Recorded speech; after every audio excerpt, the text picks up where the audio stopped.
우리는 그의 직분과 우리 대제사장의 이 특별한 직분에 관하여 그리스도의 탁월하심과 완전하심에 대한 설명을 가지고 있습니다. 사도 바울은 먼저 그리스도인들에게 그들의 대제사장, 즉 그가 어떤 대제사장인지 아는 것을 가르친 다음, 이 때문에 그들이 져야 할 의무를 염두에 둡니다. 그리스도는 어떤 대제사장이신가? 14절 우리에게 이런 대제사장이 계시니, 즉, 첫째는 아론이나 그의 반차에 속한 모든 제사장보다 훨씬 더 큰 대제사장이다. 율법 아래 있는 대제사장들은 위대하고 존귀한 사람으로 여겨졌습니다.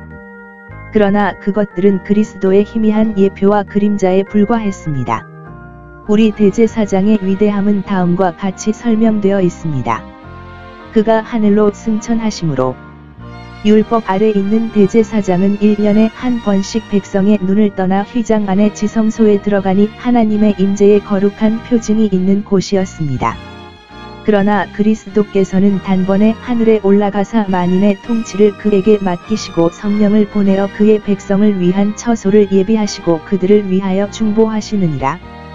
그리스도께서는 우리를 위해 죽으심으로 지상에서 그의 신권의 한 부분을 집행하셨습니다.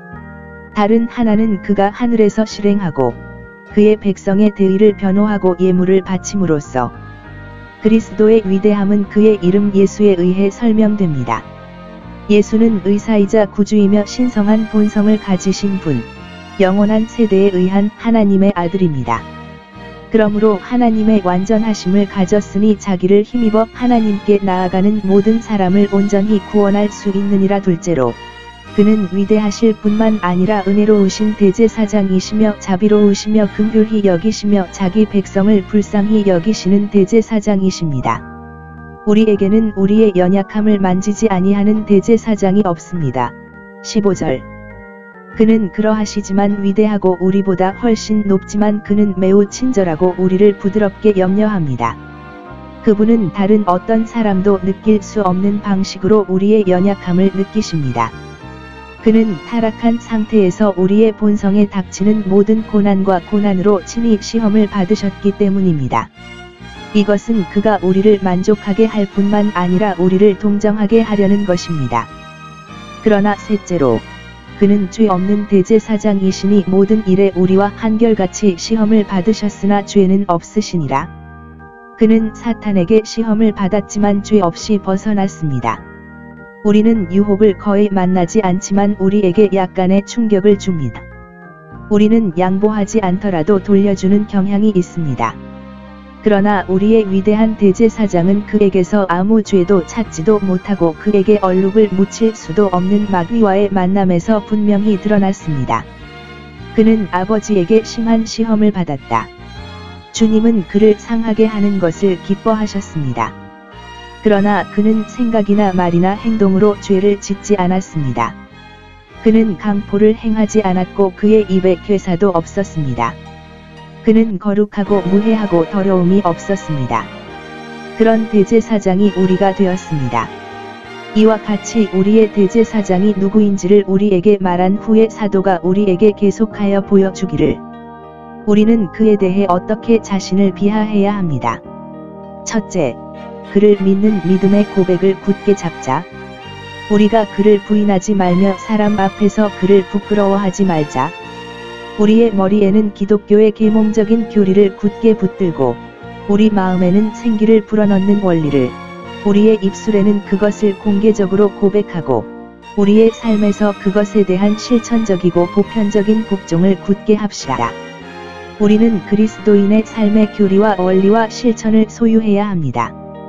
그럴 때 우리는 마음의 부패함과 사탄의 시험과 이 악한 세상의 미혹으로 말미암아 우리의 손을 놓칠 위험이 있습니다. 우리가 공언하는 대제사장의 탁월함은 그에 대한 우리의 배도를 가장 가증하고 변명의 여지가 없게 만들 것이다. 그것은 가장 큰 어리석음이자 가장 비천한 배은망덕이 될 것입니다. 그리스도인은 우리의 우물을 놓을 뿐만 아니라 버텨야 합니다. 끝까지 견디는 자는 구원을 받을 것이요 그들 외에는 아무도 구원을 받지 못할 것입니다. 둘째로, 우리는 우리 대제사장의 탁월함으로 말미암아 우리 자신을 격려하여 은혜의 보좌 앞에 담대히 나아가야 합니다. 16절. 여기에서 지켜보십시오. 하나님은 가련한 죄인들을 영예롭게 만나 그들을 대하실 수 있으며 그들이 회개하고 믿고 희망으로 그에게 밤을 이끄실 수 있습니다. 하나님은 그 앞에 소집된 모든 사람에게 죽음과 죄의 삭을 나누어 주는 엄격하고 냉혹한 공의의 법정을 세우셨을 수도 있습니다. 그러나 그는 은혜의 보좌를 세우기로 선택하셨습니다. 보좌는 권위를 말하며 경외와 경외를 나타냅니다. 은혜의 보좌는 죄인의 우두머리에게도 큰 위로를 줍니다.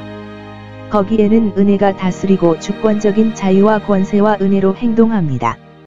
사적인 것이든 공적인 것이든 그의 예배의 모든 의무에서 주님을 기다리는 것이 이 은혜의 보좌 앞에서 자주 발견되는 것이 우리의 의무이자 관심입니다. 우리가 거기에 있는 것이 좋습니다. 은혜의 보좌에서 우리의 일과 심부름은 긍휼하심을 받고 때를 따라 돕는 은혜를 얻는 것이어야 합니다. 우리가 원하는 것은 자비와 은혜이며 우리의 모든 죄를 용서해 주는 자비와 영혼을 정결케 하는 은혜입니다. 현재 공급을 위해 우리가 매일 하나님께 의존하는 것 외에도 하나님의 자비와 은혜가 가장 절실히 필요한 어떤 계절이 있습니다. 우리는 그러한 계절, 즉 역경이나 유혹으로 인한 유혹에 맞서 기도해야 합니다. 번영, 특히 죽어가는 때, 우리는 마지막 날에 매일 자비를 구해야 합니다. 주께서 그 날에 우리가 주의 긍휼을 얻을 수 있도록 허락하사 자비를 위한 이 은혜의 보좌에 접근할 때 우리는 겸손한 자유와 담대함, 정신의 자유와 언론의 자유를 가지고 와야 합니다. 우리는 의심하지 않고 믿음으로 구해야 합니다. 우리는 화해하신 하나님 아버지께 자녀로서 양자의 영과 함께 와야 합니다. 우리는 참으로 경건함과 경건한 두려움을 가지고 와야 하지만 두려움과 놀라움으로 오는 것은 아닙니다. 우리가 정의의 법정 앞에 끌려가는 것이 아니라 은혜가 통치하고 우리를 향하여 힘을 발휘하고 높이는 것을 좋아하는 속죄소로 친절하게 초대되었습니다. 우리의 대제사장이신 그리스도의 직분과 그러한 대제사장은 은혜의 보좌에 이르는 우리의 모든 접근에 대한 확신의 근거가 되어야 합니다. 우리가 중보자가 아니었다면 담대하게 하나님께 나아갈 수 없었을 것입니다. 우리는 죄가 있고 오염된 피조물이기 때문입니다. 우리가 하는 일은 오염된 것뿐입니다. 우리는 홀로 하나님의 면전으로 갈 수 없습니다.